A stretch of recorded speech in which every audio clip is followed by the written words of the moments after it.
на лачете Chevrolet Резо, но это резовская. Это не резовская башка, ну от А16 до МС, короче, разницы нет. Да и вообще без разницы, какая бы машина на гидрокомпенсаторах именно не была. Вот как проверить, вот мне вчера писали, позавчера, как проверить гидрокомпенсатор, насколько они нормальные. Проверить это можно, вот поворачивайте кулачки, эту голову надо будет мыть, короче, восстанавливать, гидрики все конченые. Кулачки должны смотреть вверх. То есть, да, гидрокомпенсатор должен быть свободный. Вот здесь вот он вниз, он поджатый. Тут уже ничего не проверишь.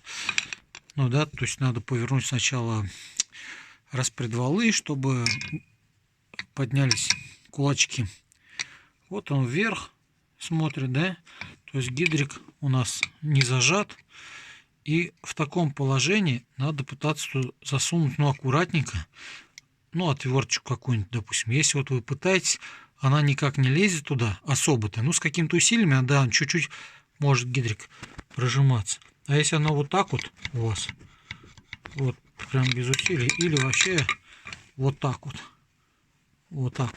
да, пальцем нажимаю, оно, ну, все такие гидрики, это башка под восстановление. Ну, не под восстановление, сама башка-то отличная. Просто гидрики надо разобрать и сделать. То есть вот когда вот так вот легко это все делается, это неправильно. Это все гидрики будут стучать, греметь, короче, движок будет. Они надо разбирать, снимать и прокачивать все это дело. Вот. И бывают вот такие нюансы. Сейчас покажу. У меня валяется там гидрик при разборке. Сейчас покажу. Иногда вроде, ну, не обращать внимания, что он засран, потому что он конченый. Вроде, да, все классно, прокачал.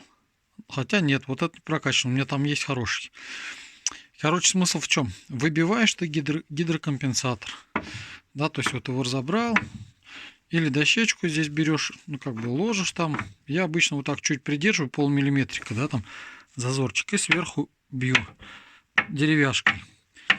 И он оттуда выбивается. Можно в тряпочку завернуть, чтобы вот так в таком положении внутри в тряпке была. И бить этой тряпкой. В итоге вот этот бочонок оттуда выскакивает. А вот бывает такое, что вот видите, как выскакивает он. На это надо обратить внимание.